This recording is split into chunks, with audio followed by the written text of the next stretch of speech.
अहिल्यानगरच्या पाथर्डी तालुक्यातील भटक्यांची पंढरी म्हणून प्रसिद्ध असलेल्या श्री क्षेत्र मढी कानिफनाथ येथे सालाबाद प्रमाणे यंदाही होळी सण साजरा करण्यात आलाय।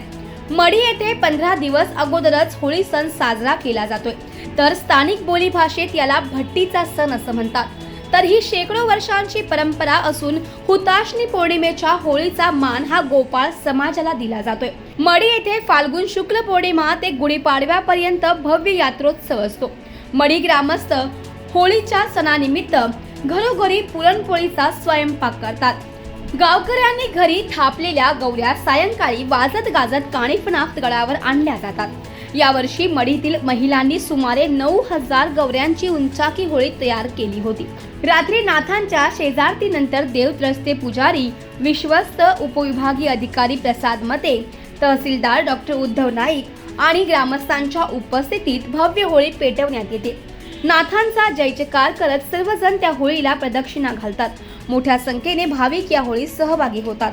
पदस्पर्शाने पावन अशा पवित्र भूमीमध्ये खरं पाहता महाराष्ट्र ही संतांची भूमी म्हणून ओळखली जाते। त्याच पद्धतीने अहिल्यानगर ही नाथ संप्रदाय आणि वारकरी संप्रदायाची कर्मभूमी म्हणून ओळखली जाते। याच नाथ संप्रदायामध्ये महाराष्ट्रामध्ये कानिफनाथांची संजीवनी समाधी मढी येथे आहे। कानिफनाथाची खरी यात्रा उत्सव होळीच्या सणापासून या ठिकाणी सुरुवात होते। आज महाराष्ट्रामध्ये तसं जर आपण पाहिलं तर हुताशिनी पौर्णिमेला खऱ्या अर्थानं होळीचा सण साजरा केला जातो, परंतु महाराष्ट्रामध्ये असं एकमेव देवस्थान आहे आणि एकमेव गाव आहे ते मढी आहे, तेथे आज होळी साजरी केली जाते। महाराष्ट्रातील अनेक मंडळी आज नाथ भक्त या ठिकाणी आलेले आहेत आणि खऱ्या अर्थानं कानिफनाथाच्या यात्रा उत्सवाला आजपासून प्रारंभ झालेला आहे। यात्रा उत्सव खऱ्या अर्थानं 3 टप्प्यात केला जातो। होळी, रंगपंचमी आणि फुलरबाग, त्यानंतर कावडीचं पाणी त्या ठिकाणी पडतं। अशा 3 टप्प्यामध्ये कानिफनाथाचा यात्रा उत्सव साजरा केला जातो।